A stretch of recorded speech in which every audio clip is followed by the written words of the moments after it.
कैसे हैं बच्चे आप सब। दिस इज़ योर केमिस्ट्री वाले सर अभिषेक और आप आर्यंस डिजिटल कंटेंट पे आज पढ़ने वाले हैं बेटा chapter 3 unit 3 of chemistry, that is periodic classification of elements and periodicity in properties. ये बिल्कुल वही चैप्टर है जो आप क्लास 10th में पढ़ कर आए हैं। काफ़ी सारी चीज़ें आप क्लास 10th में सीख कर आए थे। चैप्टर नंबर 5 था क्लास 10th का साइंस का, और कुछ नई चीज़ें हम इस बार इसमें सीखेंगे। Let's start with the basic introduction of the topic what we are going to discuss in this chapter. First of all we have a brief introduction and basic idea of the different periodic tables. जैसे Mendeleev की periodic table थी, या उससे पहले डॉबरनियर की थी, Newlands की periodic table थी। इन पीरियोडिक टेबल्स के बारे में हम पढ़ेंगे। उसके बाद थोड़ा सा डिटेल में हम मॉडर्न पीरियोडिक टेबल को सीखेंगे। आपने मॉडर्न पीरियोडिक टेबल पढ़ी है, लेकिन आपने ब्लॉक स्टडी, उनका जनरल इलेक्ट्रॉनिक कन्फिग्रेशन स्टडी वो नहीं किया है, तो उसको हम अच्छे से स्टडी करेंगे बेटा। और फिर पीरियोडिक प्रॉपर्टी। एक्चुअल में तो इस चैप्टर का सबसे इंपॉर्टेंट टास्क, सबसे इंपॉर्टेंट पार्ट अगर कुछ है तो पीरियोडिक प्रॉपर्टीज़ ही हैं, जिसमें हमारे पास रेडियस होगी, जिसमें हमारे पास आयनाइजेशन एंथैल्पी होगी, इलेक्ट्रॉन गेन एंथैल्पी होगी और इलेक्ट्रोनेगेटिविटी होगी। तो ये चार प्रॉपर्टीज़ हमें पढ़नी है। इनके वेरिएशंस ग्रुप में क्या होते हैं, पीरियड में क्या होते हैं, ये हमें सीखने हैं। और इस तरीके से ये हमारा जो चैप्टर है वो आगे बढ़ेगा। तो लेट्स स्टार्ट दिस चैप्टर। अगर हम इंट्रोडक्शन की बात करें तो पहला सवाल हमारे सामने आता है that what is the need of classification, why we need to classify element, ताकि हमारी जो स्टडी है वो क्या हो जाए बेटा, ईजी हो जाए नंबर एक, और हम आसानी से जितने भी कैरेक्टर्स हैं उनकी स्टडी कर पाएँ, उनको समझ पाएँ, उनको अंडरस्टैंड कर पाएँ। इसलिए हमें क्लासिफिकेशन करने की ज़रूरत पड़ती है एलिमेंट्स की। हम ये भी जानते हैं कि जो ये अरेंजमेंट है ये किसी टेबुलर फॉर्म में होगा। हमारी पीरियोडिक टेबल जो अभी है उसमें टोटल 118 एलिमेंट्स प्रेजेंट हैं, जिसमें मेटल्स भी हैं, नॉन मेटल्स भी हैं और मेटलॉइड्स भी हैं। ठीक है, ये सारी चीज़ हमारे पास प्रेजेंट है। Now let's come further. अगर हम थोड़ा सा और आगे बढ़ के देखें, हमने इनको अरेंज कर लिया तो उनकी स्टडी आसान हो जाएगी हमारे लिए। सबसे पहले जो साइंटिस्ट आए थे वो डॉबरनियर आए थे, और डॉबरनियर ने क्या दिया था, एक ट्रायड सिस्टम दिया था। हम इसकी डिटेल्स या डिस्क्रिप्शंस में नहीं जाएंगे क्योंकि हम 10th में पढ़कर आए हैं। केवल मैं बेसिक सा आइडिया बताता हूँ कि इसने एटॉमिक मास में, इंक्रीजिंग एटॉमिक मास में चीज़ों को अरेंज किया था बेटा। ट्रायड बनाए थे, group of 3 elements A, B और सी। जो बी का मास था वो ए और सी के इस तरीके के मीन मास के बराबर था, एवरेज मीन। तो एटॉमिक वेट पर इसने एक्सप्लेन किया था। मिडिल मेंबर जो है वो ट्रायड का, उसका अर्थमेटिक मीन जो है वो बाकी दो जो एलिमेंट्स उनके एवरेज के बराबर आता था। जैसे फॉर एग्जांपल लिथियम था, सोडियम था और पोटाशियम था। ये ट्रायड उसने लिया था। लिथियम का एटॉमिक मास 7 होता है, पोटाशियम का कितना होता है 39 divide by 2 that is equal to what 23। तो उसने बताया कि भाई सोडियम का एटॉमिक मास 23 होता है। पर इसकी लिमिटेशंस भी थी कि काफ़ी सारे ट्रायड्स जो हैं वो अच्छे तरीके से एक्सप्लेन नहीं हो पाए, और हमने इसको एक्सक्रीट आउट कर दिया, इसको आउट मान लिया, हमने इसकी बात नहीं की। अब हम बात करते हैं सेकंड हमारे सामने आया था न्यूलैंड लॉ ऑफ ऑक्टेव। जब मैं पहले इसको समझाया करता था तो ये बताता था कि जैसे सारे गामा के नोट्स होते हैं, तो सा जो है वो सारे गामा पादा निशा में सा पे फिर रिपीट हो जाएगा। तो इसने भी यही सेम काम किया। इसने भी एटॉमिक वेट के हिसाब से चीज़ों को अरेंज किया था बेटा, और उसी से इसने ये बताया कि भाई पीरियोडिक फंक्शन होंगी चीज़ें when the elements are arranged in the increasing order of atomic weight और mass, the property of every 8th element, सा से सा तक जो प्रॉपर्टी है हर 8वें एलिमेंट की वो सिमिलर हो जाएगी as compare to the very first element. पर ये चीज़ भी बहुत ज़्यादा लंबे समय तक एक्सपर्ट नहीं रख पाई अपनी, ये भी काफ़ी लंबे टाइम तक नहीं सेटल कर पाई चीज़ों को। फिर उसके बाद एक साइंटिस्ट, 2 साइंटिस्ट थे जिनका नाम था लॉदर और मेयर। तो लॉदर मेयर ने एक कर्व बनाने की कोशिश की। उन्होंने क्या कहा कि भाई एटॉमिक वेट का इंक्रीजिंग ऑर्डर तो है, और उसके साथ साथ उन्होंने एक बात बता दी कि when the elements are arrange in their increasing atomic weight, in the increasing order of their atomic weight, the similarity of physical and chemical property appear at regular interval। भाई रेगुलर इंटरवल पर तो आएगी, ये बात तो हम भी जानते हैं कि लगातार रिपीट होती चली जाएंगी। और उन्होंने कोई ग्राफ बना के चीज़ों को समझाना शुरू कर दिया। इस तरीके से इन्होंने इसके बारे में बताया। ये भी हमारे सिलेबस का बहुत ज़्यादा हिस्सा नहीं रखता है, इस वजह से यहाँ हम इसको भी स्किप कर सकते हैं। अब इसके बाद था Mendeleev's periodic table. Mendeleev periodic table काफ़ी अच्छी थी क्योंकि इसने पीरियोडिक टेबल की शेप दी थी, इसने फ्यूचर एलिमेंट्स के बारे में बताया था, राइट। इसने ये बताया था कि आपके पास नोबल गैसेस का कंसेप्ट है, ठीक है। तो इसलिए ये काफ़ी अच्छी थी, इसकी अचीवमेंट बहुत सारी थी, इसकी अचीवमेंट थी। लेकिन इसका नुकसान एक था बेटा कि इसने क्या कहा, इसने भी यही कहा कि जो एटॉमिक वेट है उसके इंक्रीजिंग ऑर्डर पर चीज़ें लगाई जाएंगी। तो मेंडलीव को भी हमने उस तरीके से सीरियसली नहीं लिया क्योंकि काफ़ी अच्छा कंट्रीब्यूशन था मेंडलीव का। उसने सिस्टमेटिक स्टडी दी थी चीज़ों की, उसने एटॉमिक मास को करेक्ट करके दिखा दिया था, उसने फ्यूचर एलिमेंट जैसे ई का एल्यूमिनियम, ई का सिलिकॉन, इसके बारे में बताया था कि भाई फ्यूचर एलिमेंट हैं जो, ठीक है। ई का एल्यूमिनियम बाद में क्या बना, गैलियम बना, और ये क्या बना, जर्मेनियम बना, तो उनके बारे में बताया। बट इसके डिफेक्ट्स क्या क्या थे, इसकी लिमिटेशंस क्या क्या थी, ये आइसोटॉप्स के बारे में नहीं बता पाया कि आइसोटॉप्स क्यों एग्जिस्ट करते हैं या कहाँ रखा जाएगा। काफ़ी सारे इसने एनामलस पेयर बना दिए, जैसे कोबाल्ट को निकल से पहले, similarly cobalt is placed before निकल and tellurium is placed before iodine, उनको पहले प्लेस कर दिया। इस वजह से आइसोटॉप्स की पोजीशन को नहीं समझा पाया, एज आई डिस्कस्ड। काफ़ी सारे एलिमेंट्स की जो प्रॉपर्टी थी, जैसे किसी मेटल को इसने कहाँ प्लेस कर दिया, किसी मेटल को इसने नॉन मेटल में प्लेस कर दिया, इस वजह से ये दिक्कत आई। लेंथेनॉइड और एक्टेनॉइड्स, अभी हम थोड़ा सा आगे सीखेंगे इसके बारे में।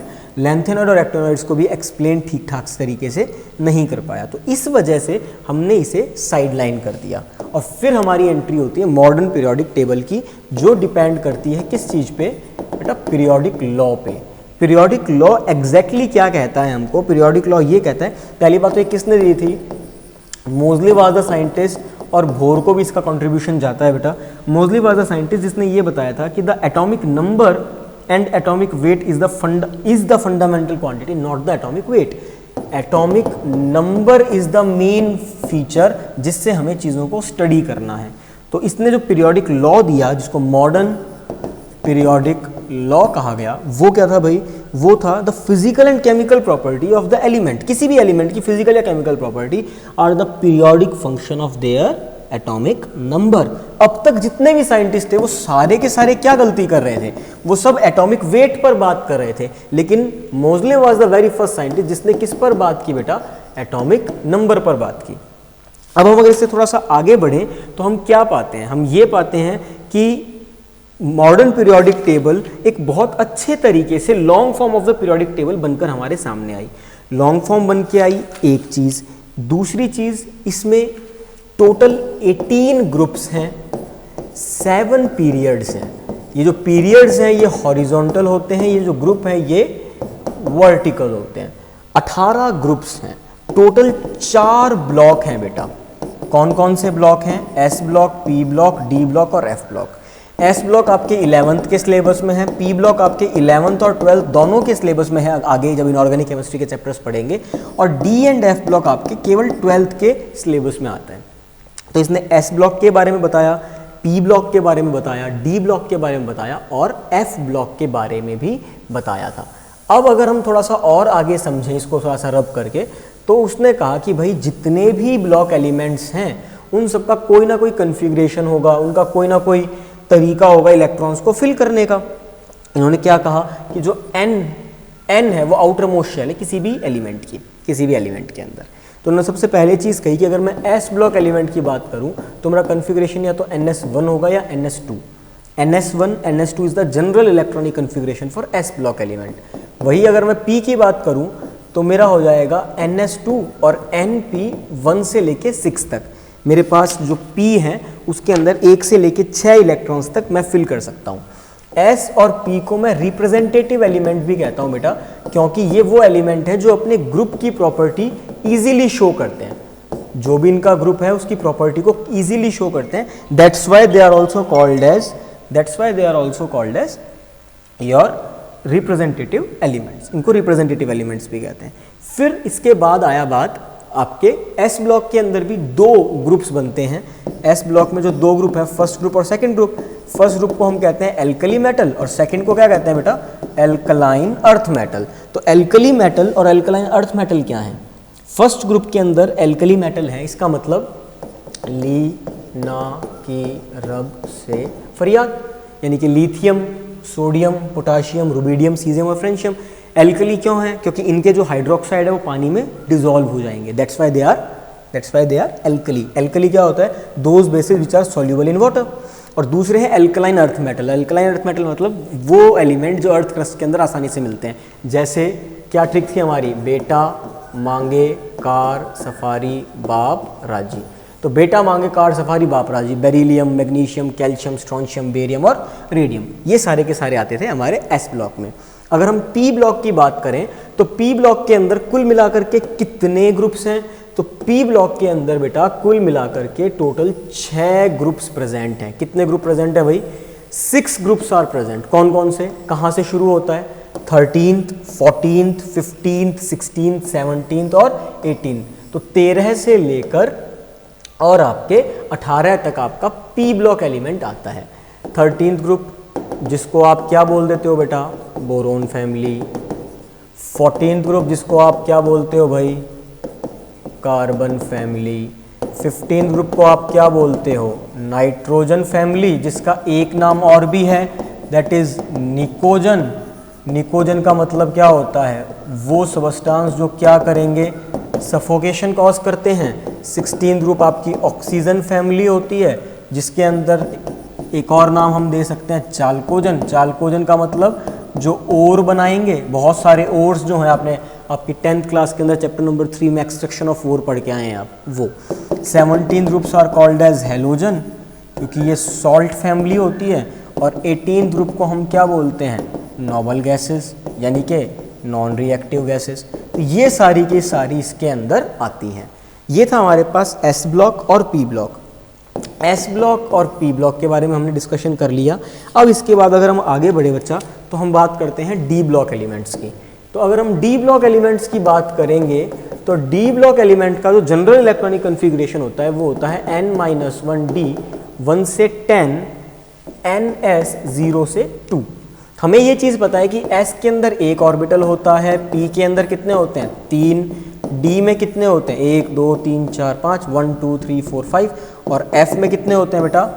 f में बढ़कर वो हो जाते हैं 7 1 2 3 4 5 6 7। तो एक ऑर्बिटल में 2 इलेक्ट्रॉन आ सकते हैं, 1 और 2।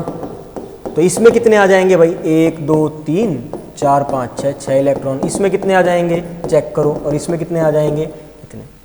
तो डी ब्लॉक जो है हमारे पास वो शुरू होता है 3rd ग्रुप से लेके और 12th ग्रुप तक। 3rd ग्रुप से लेके 12th ग्रुप तक डी ब्लॉक एलिमेंट आता है और डी ब्लॉक एलिमेंट में सभी मेटल्स प्रेजेंट होते हैं।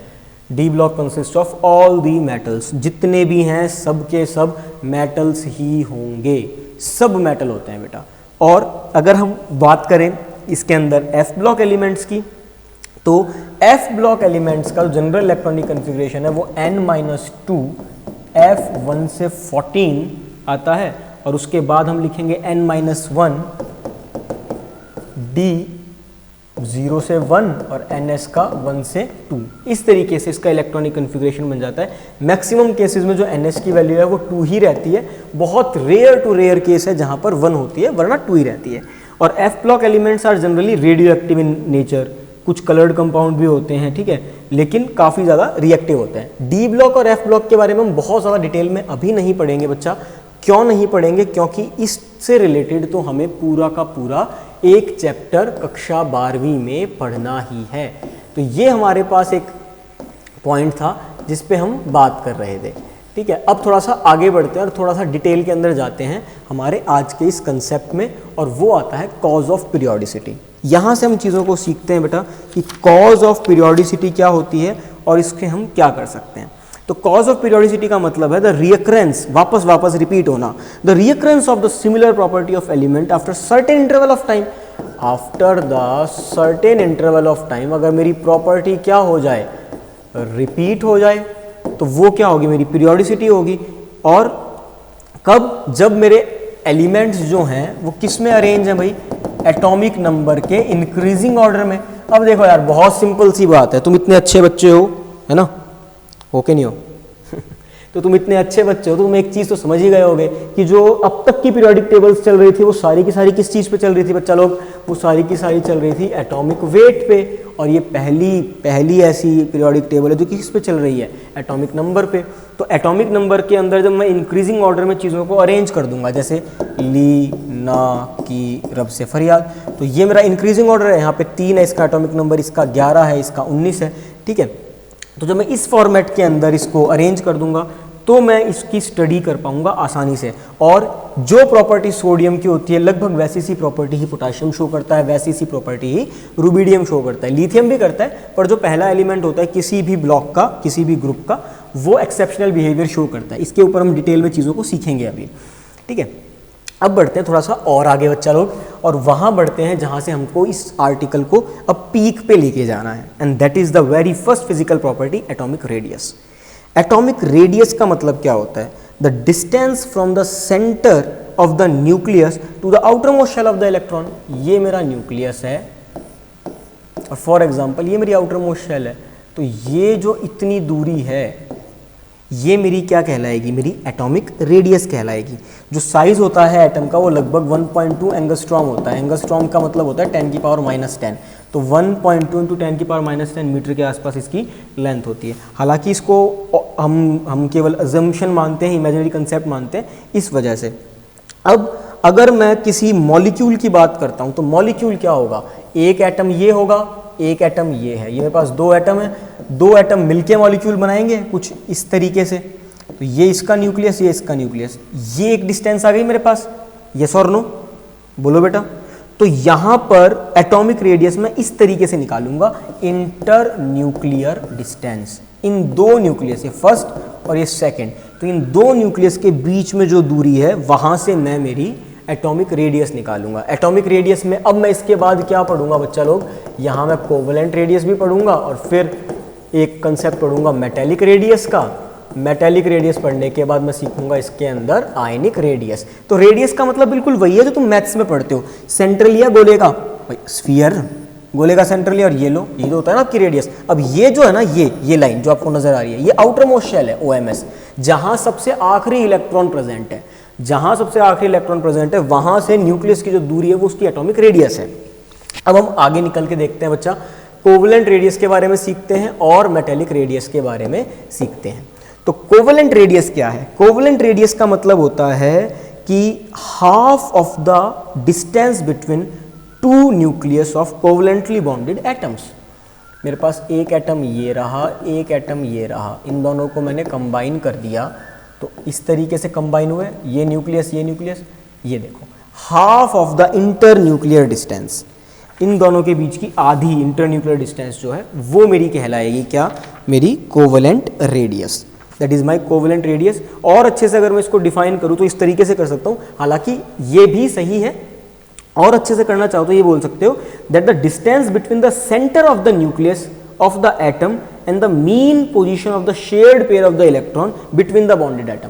ये अभी ध्यान नहीं रखना है क्योंकि शेयर्ड पेयर ऑफ इलेक्ट्रॉन को सीखने के लिए अभी हमें चैप्टर नंबर 4 की साइड मूव करना पड़ेगा, जहां कोवेलेंट बॉन्डिंग आएगी हमारे सामने। Second is metallic radius. Metallic radius क्या हो जाएगी? डिट्टो सेम चीज। भाई कोवेलेंट रेडियस में क्या होगा? नॉन मेटल, पक्की बात है, दूसरा भी नॉन मेटल होगा, और मेटेलिक रेडियस में क्या होंगे? दोनों ही मेटल होंगे। तो दोनों ही अगर मेटल है तो मेरी डेफिनेशन क्या होगी? Half of the internuclear distance, inter nuclear distance from 2 neighbouring atom, from 2 neighbouring atoms, yes और नो? तो मेरी half of the internuclear distance between 2 neighbouring atom, और वो किसकी बात करूंगा? केवल मैं मेटल की बात कर लूंगा, तो मेरे पास कौन सी रेडियस आ जाएगी बच्चा? मेटेलिक रेडियस आ जाएगी। This is what about metallic radius is all about. फिर एक टॉपिक आता है वैन डर वाल रेडियस। वैन डर वाल रेडियस पढ़ने से पहले हम थोड़ा सा और डिटेल में एक आध चीज देखते हैं। जैसे अगर मैं लेफ्ट से राइट जाता हूं तो मेरी रेडियस कम होगी, और अगर मैं टॉप टू बॉटम आता हूं, if I come from top to bottom, मेरी जो रेडियस है इट विल इंक्रीज। अब ऐसा क्यों होता है इसको समझिए। जब मैं टॉप से बॉटम की साइड आऊंगा बेटा, तो मेरे पास नंबर ऑफ पीरियड्स बढ़ रहे हैं, और पीरियड्स कुछ नहीं होते हैं, शेल्स होती हैं। मेरी शेल बढ़ेगी, मतलब ये न्यूक्लियस, ये पहली शेल, दूसरी, तीसरी, चौथी और पांचवी। अब मेरे को ध्यान से सोच के बता बच्चा कि यहाँ से इस न्यूक्लियस से मैं एक तो यहाँ तक हूँ, मेरी डिस्टेंस, अब मैं यहाँ हूँ, मेरी डिस्टेंस अब यहाँ, अब यहाँ और अब यहाँ, तो किस में डिस्टेंस बढ़ी मेरी? टॉप टू बॉटम आने में। जबकि अगर मैं लेफ्ट से राइट जाता हूँ तो मेरी शेल सेम रहती हैं, शेल विल रिमेन सेम।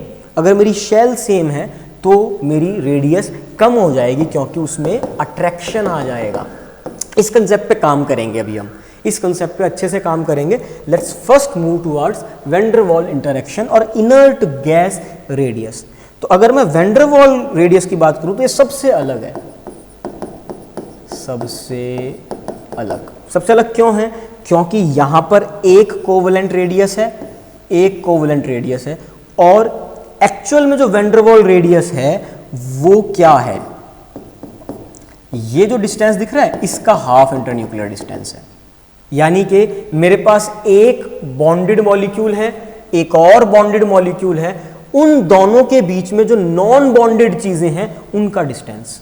वापस से रिपीट कर रहा हूं बेटा, 1/2 of the internuclear distance, 1/2 of the internuclear distance between nuclei of two adjacent atoms of substance belonging to neighboring molecule। एक मॉलिक्यूल ये रहा, एक मॉलिक्यूल ये रहा, ये आपस में बॉन्डेड नहीं है, इनके बीच की जो दूरी है, इनके बीच की दूरी, तेरी मेरे बीच की दूरी, ये तेरा ये मेरा, ये तेरे मेरे बीच की जो दूरी बनती है ना, इस दूरी को क्या कहते हैं हम? यहां पर वैन डर वाल रेडियस। और ये किस में ऑब्जर्व की जाती है? नोबल गैसेस में ऑब्जर्व की जाती है, इसलिए इसको इनर्ट गैस रेडियस भी कहा जाता है। इसकी वैल्यू सबसे ज्यादा होती है, इसकी वैल्यू सबसे ज्यादा है, इसका ध्यान रखिएगा बेटा। आगे बढ़े तो हम बात कर सकते हैं आयनिक रेडियस की। आयनिक रेडियस का क्या मतलब हो गया? आयंस की रेडियस। सिमिलर सिंपल सी बात है कि मान लो सोडियम है, सोडियम ने इलेक्ट्रॉन को लूज कर दिया तो सोडियम आयन बनेगी। क्लोरीन है, क्लोरीन ने इलेक्ट्रॉन को गेन कर लिया तो क्लोराइड आयन बनेगी। तो अगर मैं आयंस की रेडियस की बात करूंगा, the effective distance from the centre of the nucleus of the ion up to which it has influence the ionic bond. Ionic bond, जैसे एक मेटल और एक नॉन मेटल के बीच में कौन सा बॉन्ड बनता है? Ionic bond. तो वो बॉन्ड अपनी एफिशिएंसी जहां तक देख पा रहा है, वो एफिशिएंसी, वो पावर उसकी आयनिक रेडियस है। इसका मतलब क्या है? इसका मतलब बिल्कुल सिंपल सा है यार, कि मान लो तुम और तुम्हारा एक दोस्त है, एक पॉजिटिव एक नेगेटिव, दो जने हैं और दोनों ने हाथ मिला लिया और दोनों चलते जा रहे हैं हाथ मिला के एक दूसरे से अपोजिट डायरेक्शन में। लास्ट पॉइंट ऑफ कांटेक्ट जहां पे है तुम्हारे हैंड का, वो तुम्हारी रेडियस है। एक मेटल और एक नॉन मेटल की रेडियस क्या कहलाएगी बेटा? Ionic radius. अब सवाल आता है ये, this is important question. Important किस फेज में है कि ये नीट में पूछा जाता है। इंपॉर्टेंट किस फेज में है कि जब मैं तुम्हारा 11th का कोई बड़ा टेस्ट लूंगा तो मैं पक्का इनमें से कोई एक क्वेश्चन दूंगा। हालांकि ऐसा नहीं कि यही दूंगा, पर दूंगा पक्का। तो अब radius of cation is smaller than parent atom, मतलब ये कहना चाहता है कि एक तो ये सोडियम है और ये कौन है? सोडियम की पॉजिटिव आयन, कैटायन। कैटायन मतलब बिल्ली पॉजिटिव है। वैसे तो बिल्ली नेगेटिव होती है ना, बिल्ली रास्ता काट जाती है, अच्छा नहीं होता। हमारे लिए बिल्ली कैसी है? पॉजिटिव है। तो cation is positive for us. तो सवाल है कि the radius of cation is smaller than the parent atom, why? अब देखो यार कैसे। सोडियम का electronic configuration 1s2 2s2 2p6 3s1, जबकि Na पॉजिटिव का क्या होगा? 1s2 2s2 और 2p6, यहाँ से इलेक्ट्रॉन निकल जाएगा 3s0। तो अब यहाँ पे देखो, यहाँ तो 2 ही शेल हैं और यहाँ टोटल कितनी शेल हैं? 3। अब एक तो मेरे पास न्यूक्लियस के पास 3 शेल हों और एक मेरे न्यूक्लियस के पास केवल 2 शेल हों, साइज किसका बढ़ेगा?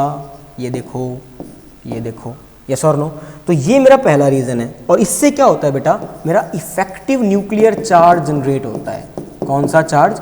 न्यूक्लियस के साथ जो अट्रैक्शन होती है ना इलेक्ट्रॉन की, उसको इफेक्टिव न्यूक्लियर चार्ज कहते हैं। The effective nuclear charge per electron increase and the electron are more strongly attracted towards the nucleus, जिसकी वजह से देखो शेल भी कम हो गई है मेरी, न्यूक्लियस का इलेक्ट्रॉनिक चार्ज भी बढ़ गया है, उसको जल्दी से इलेक्ट्रॉन मिल पा रहे हैं, वो खींच लेगा अपनी साइड, और इस वजह से the radius of cation is smaller than parent atom. Important है, ध्यान रखना। आगे अगर हम बढ़े तो हम रेडियस ऑफ एनायन की बात कर लेते हैं। अब रेडियस ऑफ एनायन क्या होगी? रेडियस ऑफ एनायन देखो, अगर ये मान लो क्लोरीन है तो क्लोराइड आयंस कैसी होंगी? ऐसी। साइज किसका बड़ा है? क्लोराइड आयंस का। अब यहां पे ये काम क्यों हो रहा है भाई? क्योंकि the effective nuclear charge per electron is reduced and the electron cloud is held less tightly. वो इलेक्ट्रॉन क्लाउड जो था बच्चा वो लेस टाइटली हेल्ड हो जाएगा। क्यों हो जाएगा?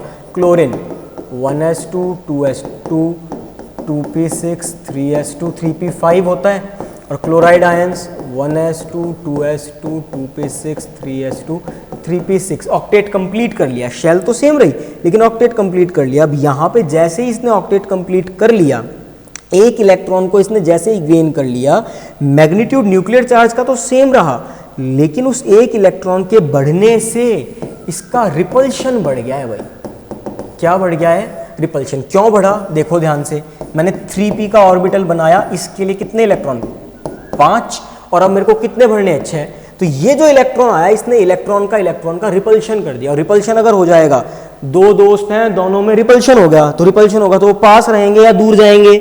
सर जी दूर जाएंगे। और जो भी चीज़ दूर जाएगी न्यूक्लियस से, उसकी डिस्टेंस कम होगी या बढ़ेगी? बताओ, बढ़ जाएगी।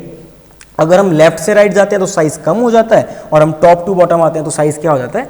बढ़ जाता है बेटा, शेल्स बढ़ने पे। अब आते हैं हम अगले कंसेप्ट पे। अगर हम अगला कंसेप्ट चेक करें तो वो कंसेप्ट है भाई आयनाइजेशन एंथैल्पी। अच्छा टॉपिक है, आसान है। आयनाइजेशन एंथैल्पी क्या कहता है? ये कहता है कि भैया मुझे चाहिए एनर्जी। क्या चाहिए? एनर्जी। क्यों चाहिए? क्योंकि मुझे क्या करना है? मुझे करना है रिमूव। किसको?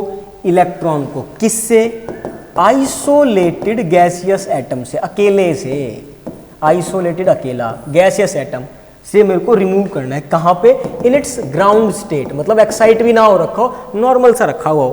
कहने का अर्थ क्या है दोस्त? कहने का अर्थ ये है कि मेरे पास सोडियम है, सोडियम से मुझे क्या करना है? सोडियम पॉजिटिव बनाना है भाई। ये गैसियस स्टेट में होना चाहिए, ये भी गैसियस स्टेट में, मेरा इलेक्ट्रॉन रिमूव हो जाएगा। यस और नो? इसे कहते हैं हम आयनाइजेशन एंथैल्पी। अब इसको सीधे सीधे से शब्दों में समझो कि अगर आपको किसी को निकालना होगा तो आपको एनर्जी देनी पड़ेगी। अगर आपको किसी को निकालना है, किसी ने जगह ऑक्यूपाई कर रखी है और आपको निकालना है, तो आपको कुछ ना कुछ तो दिमाग लगाना पड़ेगा ना कि ये यहाँ से निकल जाए। तो वो दिमाग क्या है? वो एनर्जी है। अगर हम किसी भी मेटल से उसका कैटायन जनरेट करना चाहते हैं, यानी कि उससे इलेक्ट्रॉन निकालना चाहते हैं, तो उस समय जो हमें एनर्जी रिक्वायर्ड होगी वो क्या कहलाएगी? हमारी आयनाइजेशन एंथैल्पी या आयनाइजेशन एनर्जी। ये बात आई समझ में? जैसे मैं एक एग्जांपल देता हूँ, मैग्नीशियम से मैग्नीशियम पॉजिटिव बना सकते हैं और मैग्नीशियम से मैग्नीशियम 2 पॉजिटिव बना सकते हैं। यस और नो? तो ये मेरी पहली आयनाइजेशन एंथैल्पी लगी और ये मेरी दूसरी आयनाइजेशन एंथैल्पी लगी। अब यहाँ पे एक अच्छा कंसेप्ट है जिसको तुम्हें पकड़ना है। अच्छा कंसेप्ट क्या कहता है बेटा? ध्यान से समझना। जब मेरा इलेक्ट्रॉनिक कन्फिग्रेशन स्टेबल होने वाला होगा ना, तो मुझे कम एनर्जी खर्च करनी पड़ेगी, और अगर मेरा अनस्टेबल होता है तो मुझे ज़्यादा एनर्जी खर्च करनी पड़ेगी। ये क्या बात हुई? देखो ध्यान से, मैं इसको इरेज करता हूँ और फिर मैं इसको दोबारा से अच्छे से समझाता हूँ तुम्हें, ताकि तुम्हारा जो डाउट है वो क्लियर हो जाए। देखना भाई ध्यान से। अब मैं ये कहना चाहता हूँ बेटा जी कि मेरे पास कौन है? मैग्नीशियम। मैग्नीशियम का इलेक्ट्रॉनिक कन्फिग्रेशन क्या है? 1s2 2s2 2p6 3s2। Magnesium से मैग्नीशियम 1 पॉजिटिव आएगा तो कन्फिग्रेशन हो जाएगा 3s1, और यहाँ से अगर मैं इसकी सेकंड आयनाइजेशन एंथैल्पी करूँगा तो 3s0, that means 2p6। Yes और नो? और 2p6 आ गया, यानी कि यहाँ तक का कन्फिग्रेशन अचीव हो जाएगा केवल इस केस में। अब देखो ये 12, इसके अंदर 12 इलेक्ट्रॉन्स हैं, इसके अंदर 11 इलेक्ट्रॉन्स हैं, इसमें 10 इलेक्ट्रॉन है, और 10 इलेक्ट्रॉन तो नियॉन में भी होते हैं, और नियॉन क्या है? मेरी नोबल गैस। नोबल गैस क्या होती है नेचर में? स्टेबल। इसका मतलब अगर मैं Mg1 पॉजिटिव से Mg2 पॉजिटिव में जाऊंगा तो मैं चीजें स्टेबल कर रहा हूं। यस और नो? अगर मैं चीजें स्टेबल कर रहा हूं तो मेरे को एनर्जी कम खर्चनी पड़ेगी। कैसे? देखो यार, बहुत आसान सा तरीका है। मान लो क्लासरूम में पढ़ाई चल रही है, टीचर नहीं है, बच्चे काम कर रहे हैं, बाहर से एक साथी आया और बोलते हैं आओ गेम खेलते हैं।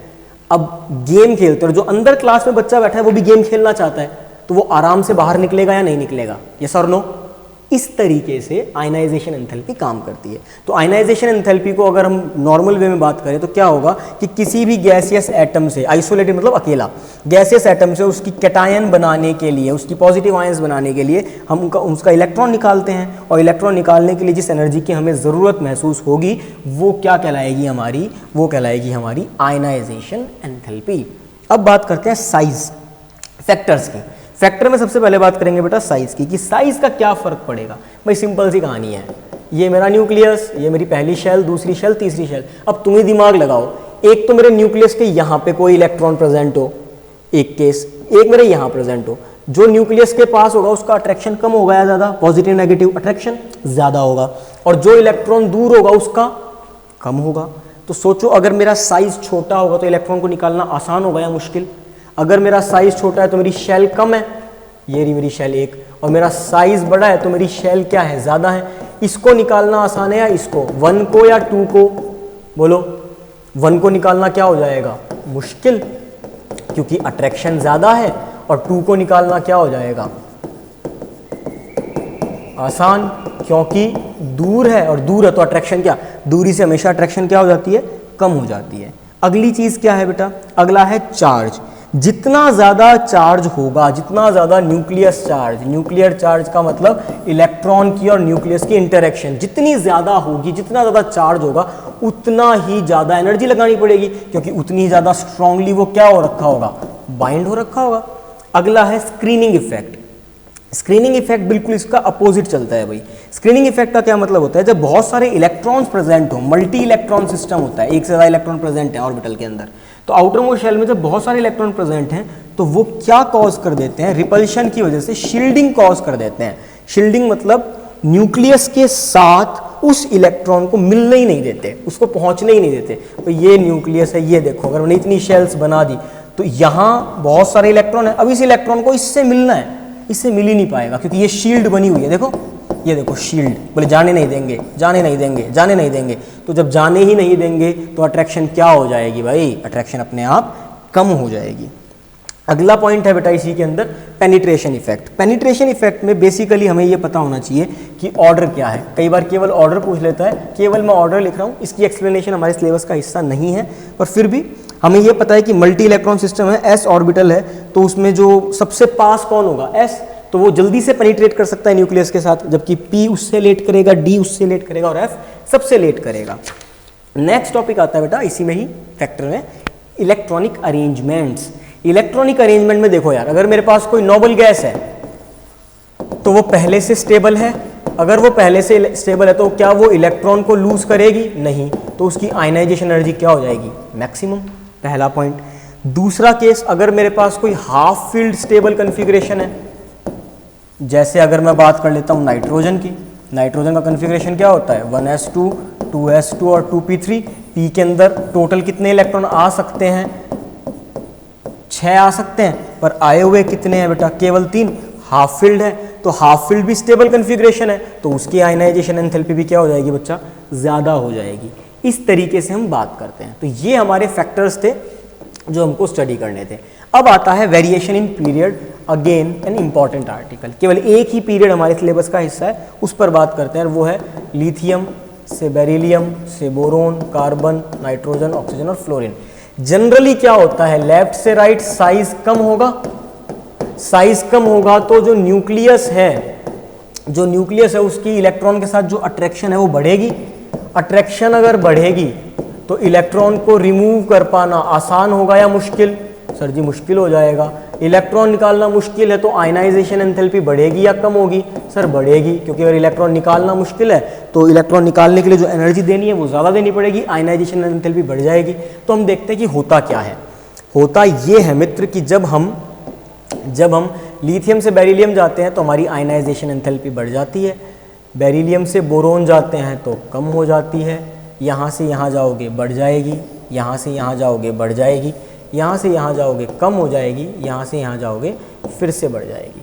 अब हमारे पास कितने एक्सेप्शन आ गए भाई, एक तो ये केस एक्सेप्शन आ गया और एक ये केस। पहले इस पे बात करते हैं। नाइट्रोजन की आयनाइजेशन एंथैल्पी ज़्यादा है ऑक्सीजन से, जबकि होना क्या चाहिए था, लेफ्ट टू राइट जा रहे हैं तो आयनाइजेशन एंथैल्पी बढ़नी चाहिए थी, ऑक्सीजन की ज़्यादा होनी चाहिए थी। नाइट्रोजन की क्यों ज़्यादा है, पीछे पढ़ा के आए हैं अभी, देखो ध्यान से, nitrogen half filled stable configuration, तो nitrogen half filled stable configuration है, इसलिए उसकी आयनाइजेशन एंथैल्पी कंपैरेटिवली ऑक्सीजन से क्या हो जाती है, ज़्यादा। और बेरिलियम और बोरोन के केस में ऐसा क्यों हो जाता है भाई, क्योंकि बेरिलियम का कन्फिग्रेशन है 1s2 2s2। अब इसके पास जो सेकंड शेल है उसमें इलेक्ट्रॉन आराम से फुली फिल्ड हो रखे हैं, ये देखो फुल फिल हो रखा है यहाँ पे, ये 1s है, ये 2s है। तो इस वजह से ही जो बेरिलियम है उसकी आयनाइजेशन एंथैल्पी कंपैरेटिवली बेरिलियम की आयनाइजेशन एंथैल्पी बोरोन से ज़्यादा होती है, क्योंकि जेड इफेक्टिव, इसको बोलते हैं इफेक्टिव न्यूक्लियर चार्ज, जो मैं इधर से लिख रहा हूँ ना इफेक्टिव न्यूक्लियर चार्ज, तो इफेक्टिव न्यूक्लियर चार्ज बढ़ जाता है। This is the reason. अगर हम इसके बाद आगे बढ़े तो वेरिएशन इन ग्रुप, वो आसान है यार, जैसे ना कि रब से फरियाद, ये ले लिया। डाउन द ग्रुप आप आओगे, इसमें कितनी शेल है, 1s2 2s2 2p1, 3 शेल है, ठीक है। और इसमें कितनी शेल हो जाएंगी, 4, इसमें फिर 5 और 6 और 7, इस तरीके से। तो शेल्स अगर बढ़ जाएंगी तो दूरी बढ़ेगी, दूरी बढ़ेगी तो क्या होगा, सोच के देखो, न्यूक्लियस से इलेक्ट्रॉन की दूरी अगर बढ़ गई तो अट्रैक्शन कम हो जाएगा, तो इलेक्ट्रॉन आसानी से निकलेगा। इलेक्ट्रॉन अगर आसानी से निकलेगा तो हमें एनर्जी कम देनी पड़ेगी या ज़्यादा। ऑब्वियस सी बात है कि इलेक्ट्रॉन निकलना चाहता है, हमको एनर्जी देनी है तो कम ही एनर्जी देनी पड़ेगी, हमारा काम हो जाएगा, इस वजह से। तो वेरिएशन इन ग्रुप ये है, इसमें कोई बहुत ज़्यादा चेंजेस नहीं आते हैं बच्चा। This is all about your ionization enthalpy. Now the next article which comes is electron affinity या electron gain enthalpy. Electron gain enthalpy. तो इलेक्ट्रॉन गेन एंथैल्पी क्या है, बिल्कुल उल्टा उसका। इलेक्ट्रॉन गेन एंथैल्पी बिल्कुल आयनाइजेशन एंथैल्पी का उल्टा है। क्यों उल्टा है भाई, आयनाइजेशन एंथैल्पी में क्या करते थे, मेटल से मेटल पॉजिटिव बनाते थे, अब क्या करोगे तुम, किसी एलिमेंट से ई नेगेटिव बनाओगे, यस और नो। तो इसकी डेफिनेशन क्या बनेगी, देखो ध्यान से, इसकी डेफिनेशन को समझते हैं। ये क्या कहता है कि जब मैं इलेक्ट्रॉन को ऐड करूंगा, जब इलेक्ट्रॉन ऐड कर दिया जाएगा किसी भी एटम में, आइसोलेटेड होना चाहिए वो, तो किसी भी आइसोलेटेड एटम में, गैसियस तो है ही सॉरी, अगर मैं इलेक्ट्रॉन को ऐड करूंगा किसी भी गैसियस एटम में तो मेरी एनर्जी क्या हो जाएगी भाई, रिलीज हो जाएगी। और अगर मेरी एनर्जी रिलीज होती है, एनर्जी अगर मेरी रिलीज होती है तो मेरा डेल्टा एच का साइन क्या हो जाएगा, अपने आप ही नेगेटिव। अगर हीट इवॉल्व होती है, एक्सोथर्मिक रिएक्शन कहलाती है, तो वो एक्सोथर्मिक रिएक्शन आ जाएगी और मेरी यूनिट क्या बनेगी, किलो जूल पर मोल। ध्यान रखना। अब ना थोड़ी देर बाद मैं ये भी बताऊंगा कि यहाँ पे डेल्टा एच की वैल्यू पॉजिटिव आएगी, उसको भी अच्छे से समझना। इसको मैंने स्टार लगा दिया है, जब आएगा तो थोड़ा सा दिमाग लगाना। तो इलेक्ट्रॉन एफिनिटी की अगर मैं डेफिनेशन तुम्हें क्लियर करूँ तो क्या होगी कि किसी भी आइसोलेटेड गैसियस एटम से इलेक्ट्रॉन है हमारे पास, उसमें जोड़ना है, उस एलिमेंट में इलेक्ट्रॉन को अगर हमें जोड़ना है तो हमें एनर्जी को रिलीज करना पड़ेगा, उसमें से एनर्जी निकालनी पड़ेगी। और वो जो एनर्जी निकली है वो क्या कहलाएगी बेटा, हमारी इलेक्ट्रॉन गेन एंथैल्पी। सबसे पहले न्यूक्लियर चार्ज, सेम चीज, सेम एज आयनाइजेशन एंथैल्पी। जितना ज़्यादा न्यूक्लियर चार्ज होगा, the electron gain enthalpy become more negative, उतना ही मोर नेगेटिव, उतनी ही एंथैल्पी डेल्टा एच की वैल्यू क्या हो जाएगी, नेगेटिव। जितना ज़्यादा न्यूक्लियर चार्ज होगा, यानी कि मैं लेफ्ट से राइट जा रहा था तो मेरा न्यूक्लियर चार्ज बढ़ रहा था, इसका मतलब मेरी आयनाइजेशन एंथैल्पी बढ़ रही थी, इसका मतलब मेरा डेल्टा एच की वैल्यू नेगेटिव हो रही थी। इलेक्ट्रॉन लूज होना मुश्किल हो जाएगा तो इलेक्ट्रॉन गेन होना आसान हो जाएगा, इलेक्ट्रॉन गेन होना आसान हो जाएगा तो जो वैल्यू है वो हाईली नेगेटिव हो जाएगी, सिंपल। अब एक काम करना बच्चा लोग, इस रिकॉर्डिंग को जो मैंने अभी बोला है ना न्यूक्लियर चार्ज के बारे में, तो 15 सेकंड रिवाइंड करो चीज़ों को, इसको फिर से सुनो, अपने आप क्लियर हो जाएगा कंसेप्ट। अगली बात है साइज की। तो अगर हम साइज की बात करें, मेरा साइज जितना बढ़ता चला जाएगा मेरी अट्रैक्शन कम हो जाएगी, अट्रैक्शन कम होगी, साइज बढ़ा तो अट्रैक्शन घटी, अट्रैक्शन घटेगी तो इलेक्ट्रॉन लूज होगा या गेन, अट्रैक्शन कम हो जाएगी तो लूज हो जाएगा, तो मेरी जो डेल्टा एच की वैल्यू है वो क्या हो जाएगी, लेस नेगेटिव। साइज के बढ़ने पर लेस नेगेटिव। इलेक्ट्रॉनिक कन्फिग्रेशन पर अगर हम बात करें तो इलेक्ट्रॉनिक कन्फिग्रेशन में वही चीज़ है कि अगर मेरे पास मान लो कोई नोबल गैस आ गई तो उसमें से तो मैं इलेक्ट्रॉन ऐड करना ही नहीं चाहूँगा ना, इलेक्ट्रॉन क्यों ऐड करूँगा, और मुझे अगर करना पड़ा तो यहाँ पर मेरा डेल्टा एच की वैल्यू क्या आ जाएगी, पॉजिटिव। मतलब मेरी हीट निकलेगी नहीं, मुझे सिस्टम को हीट देनी पड़ेगी, क्लियर। अब इसके इंपॉर्टेंट ट्रेंड है, जैसे हेलोजन है हाईएस्ट इलेक्ट्रॉन गेन एंथैल्पी, क्यों होगी, सोच के देखो यार हेलोजन कहाँ प्रेजेंट है। हेलोजन का मतलब फ्लोरीन, क्लोरीन, ब्रोमीन, आयोडीन और एस्टेटाइन, फिर कल बाहर आई एंटी। तो एफ को ही देख लो कहाँ है, lithium, beryllium, boron, carbon, nitrogen, oxygen, fluorine. Left से राइट जा रहे हो, लेफ्ट से राइट जाओगे तो जेड इफेक्टिव, यानी कि इफेक्टिव न्यूक्लियर चार्ज बढ़ेगा, इफेक्टिव न्यूक्लियर चार्ज बढ़ेगा तो अट्रैक्शन बढ़ेगी, अट्रैक्शन बढ़ेगी तो साइज घटेगा। जेड इफेक्टिव बढ़ा है, अट्रैक्शन बढ़ी है, साइज कम हुआ है। अगर साइज कम हो गया तो इलेक्ट्रॉन तो लूज नहीं हो सकता किसी हाल में, इलेक्ट्रॉन लूज नहीं होगा तो इलेक्ट्रॉन क्या होगा भाई, गेन होगा। सोच के देखो, फ्लोरीन से अगला एलिमेंट कौन है, नियॉन। अगर फ्लोरीन एक इलेक्ट्रॉन को गेन कर लेता है तो F नेगेटिव का कॉन्फ़िगरेशन किसके बराबर है, नियॉन के, तो वो नियॉन का कॉन्फ़िगरेशन अचीव कर लेगा इस वजह से। और electron gain enthalpy of noble gases are positive, ये मैं बता चुका हूं। नाइट्रोजन की 0 होती है, ये तुम्हें खुद करना है। इसका हिंट भी तुम्हें आयनाइजेशन एंथैल्पी में दे चुका हूं। नाइट्रोजन का, फॉस्फोरस का, इसका हिंट तुम्हें आयनाइजेशन एंथैल्पी में मिला हुआ है, ये तुम्हें खुद से अटेम्प्ट करना है बच्चा। अब आता है इस चैप्टर का आखिरी टॉपिक। इस चैप्टर का आखिरी टॉपिक छोटा सा चैप्टर है, बहुत बड़ा नहीं है, इलेक्ट्रोनेगेटिविटी। इलेक्ट्रोनेगेटिविटी का मतलब होता है एक किसी भी एलिमेंट की एक tendency to attract the shared pair electron. Bond बना हुआ है, वहां से इलेक्ट्रॉन ले ले। कौन सा बॉन्ड बना होगा, वो भी कोवलेंट बॉन्ड। कोवलेंट बॉन्ड बना हुआ है मान लो फॉर एग्जांपल, ठीक है, तो वहां से इलेक्ट्रॉन ले ले। कैसे, मतलब कैसे, समझ में नहीं आई ये बात, क्या कहना चाह रहे हैं, बिल्कुल मेरे भी नहीं आई यार, मैं समझाता हूँ फिर से। इसका मतलब क्या होगा, इसका मतलब ये हुआ कि एक रामलाल है और एक श्यामलाल है, दोनों ने बिजनेस शुरू कर दिया भाई। इसने भी 50 रुपए लगाए, इसने भी 50 रुपए लगाए, लेकिन श्यामलाल ने क्या किया, ये 50 रुपए अपने पास तो ले ही थे ही, दूसरे के भी ले लिए। इसका मतलब ए पर क्या चार्ज, पॉजिटिव, और बी पर नेगेटिव। उसने एक बॉन्ड बनाने में बेटा 2 इलेक्ट्रॉन्स लगते हैं। कितने इलेक्ट्रॉन्स, 2 इलेक्ट्रॉन्स। एक खुद का था, एक पड़ोसी का। खुद का तो अपने पास रखा ही रखा, पड़ोसी का भी ले लिया, नेगेटिव चार्ज आ गया।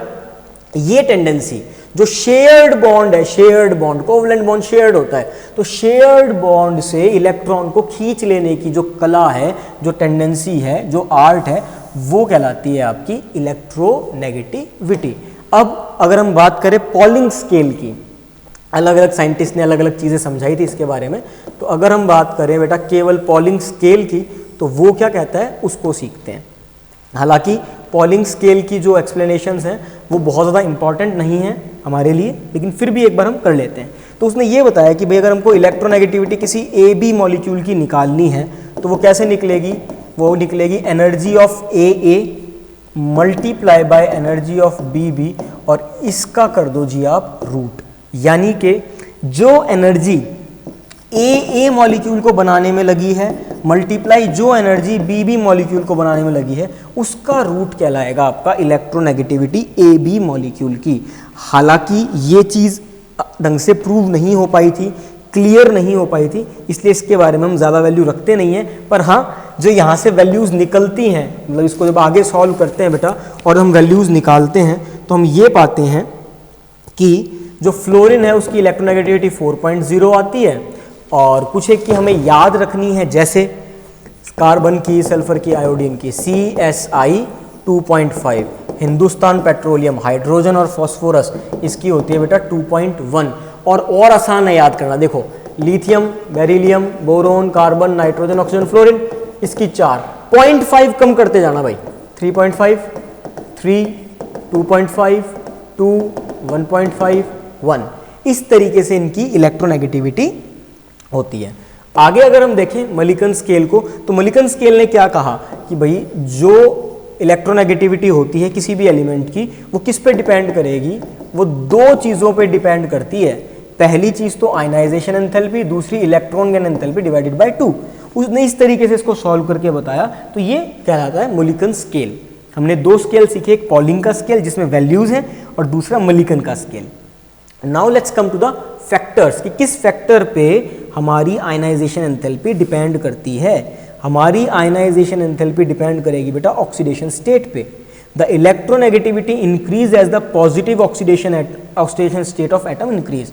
जैसे अगर मान लो किसी की +1 ऑक्सीडेशन स्टेट और किसी की +3, Fe के +2 भी है, Fe की +3 भी है, तो +3 की जो ऑक्सीडेशन स्टेट है वो ज़्यादा है Fe की, तो इसकी इलेक्ट्रोनेगेटिविटी भी ज़्यादा होगी। हाइब्रिडाइजेशन में अभी समझा रहा हूँ, लेकिन इसके लिए हमें वेट करना पड़ेगा यूनिट नंबर 4 का, जहाँ डिटेल में आएगा। 3 तरह की हाइब्रिडाइजेशन होती है बेटा, sp, sp2 और sp3। सबसे ज़्यादा इलेक्ट्रोनेगेटिविटी sp की होती है, उससे कम sp2 की होती है, और सबसे कम इलेक्ट्रोनेगेटिविटी होती है sp3 हाइब्रिडाइजेशन की। इसको रट्टा मत मारना, अभी इसके ऊपर पूरी एक यूनिट काम करेगी अगली, तो आपको एक क्लियर हो जाएगा। नेक्स्ट लास्ट स्लाइड है हमारी ये आज की, नेचर ऑफ द सब्स्टिट्यूएंट। भाई ए के साथ बी जुड़ा हुआ है, ए के साथ सी और ए के साथ डी। जो ये डी, बी और सी जुड़े हुए हैं, अगर ये ज्यादा इलेक्ट्रोनेगेटिव है तो इलेक्ट्रोनेगेटिविटी बढ़ जाएगी। फॉर एग्जांपल बी की इलेक्ट्रोनेगेटिविटी 3.2 है, सी की 3.6 है और डी की 4.2 है। फॉर एग्जांपल, ठीक है। तो हमारे लिए जो एडी मॉलिक्यूल होगा उसकी इलेक्ट्रोनेगेटिविटी सबसे ज्यादा होगी, एसी की उससे कम होगी और एबी की सबसे कम होगी। इलेक्ट्रोनेगेटिविटी सबसे ज्यादा किस एलिमेंट की होती है? 4। अब ये मत कहना सर आपने 4.2 लिखा है, यहाँ पे केवल समझाने के लिए बोला था मैंने बेटा। Last but not the least, difference of electron gain enthalpy and electronegativity important है, कई बार पेपर में पूछा हुआ है मेरा, तो अच्छा क्वेश्चन है। तो इलेक्ट्रॉन गेन एंथैल्पी क्या है? इलेक्ट्रॉन को गेन करना और एनर्जी को लूज कर देना। यस और नो? एनर्जी को लूज कर देना। दूसरी चीज आइसोलेटेड एटम पे डिपेंड करती है ये बात, हाँ या ना? तीसरी चीज इसकी यूनिट है। यूनिट क्या होती है एनर्जी की? जूल। हम यहाँ पे बात करते हैं किलो जूल पर मोल की। अगली चीज, the electron gain enthalpy of an atom is constant. किसी भी एटम की क्या है भाई? कांस्टेंट है। जबकि हम इलेक्ट्रॉन नेगेटिविटी की बात करें अगर, तो यहां ये क्या कर रहा है? यहां ये शेयर्ड पेयर को अट्रैक्ट कर रहा है। शेयर्ड पेयर इलेक्ट्रॉन को क्या कर रहा है? अपनी साइड अट्रैक्ट कर रहा है। ये आइसोलेटेड के लिए है, ये पेयर्ड एटम के लिए है, पेयर्ड मॉलिक्यूल के लिए। इसकी यूनिट किलो जूल पर मोल थी, इसकी कोई यूनिट नहीं होती है, ये वैल्यूज है केवल। और लास्ट चीज कि एटम जो इलेक्ट्रॉन गेन एंथैल्पी है उसके अंदर जो एटम है उसकी वैल्यू कांस्टेंट थी, but electronegativity of atom is not constant. वो डिपेंड किस पे करेगी? हाइब्रिडाइजेशन पे। वो डिपेंड किस पे करेगी? ऑक्सीडेशन स्टेट पे। वो डिपेंड किस पे कर सकती है? आपके सब्स्टिट्यूएंट कौन सा ग्रुप लगा हुआ है उन सब पे। तो ये डिफरेंस है इलेक्ट्रॉन गेन एंथैल्पी और इलेक्ट्रोनेगेटिविटी का। दिस इज योर केमिस्ट्री वाले सर अभिषेक, ठीक है। आर्यंस डिजिटल कंटेंट में हमने इस चैप्टर को कवर किया है बेटा। एक चीज़ मैं हमेशा कहता हूँ जब मैं क्लास में भी पढ़ाता हूँ कि केमिस्ट्री मुश्किल नहीं है, हम पढ़ना देरी से शुरू करते हैं। तो अगर आप इसको आराम से मन लगा के पढ़ेंगे ये चैप्टर बहुत आसान है। इस पूरी वीडियो को ध्यान से सुनना बच्चा। फिर भी कोई डाउट आता है तो आप मुझे मैसेज कर सकते हैं, कमेंट कर सकते हैं। और मैं ये नहीं कहूँगा कि भाई इस वीडियो को लाइक करना, शेयर करना, सब्सक्राइब करना, ऐसा कुछ भी नहीं। पर मैं ये ज़रूर कहूँगा कि कम से कम एक ऐसे बच्चे के पास इसे ज़रूर शेयर करें जिससे आपको लगता हो कि उस बच्चे को इसकी ज़रूरत है, जो इसको पढ़ के थोड़ी बहुत चीज़ें सीख पाए। क्योंकि हेल्प केवल पैसे से नहीं की जा सकती। अगर हम किसी की हेल्प करना चाहते हैं तो हम उसे कोई ना कोई कंटेंट प्रोवाइड करके भी दे सकते हैं। तो आई होप कि आप ये थोड़ी सी हेल्प सबकी करेंगे कि एटलीस्ट कम से कम किसी एक बच्चे के पास आपके नोन में इस वीडियो को शेयर कीजिएगा ताकि उसकी हेल्प हो सके और ये चेन ऐसे ही बनेगी। सो आर्यंस डिजिटल कंटेंट की साइड से और आपके केमिस्ट्री वाले सर की तरफ से tata bye bye. Thank you बच्चा।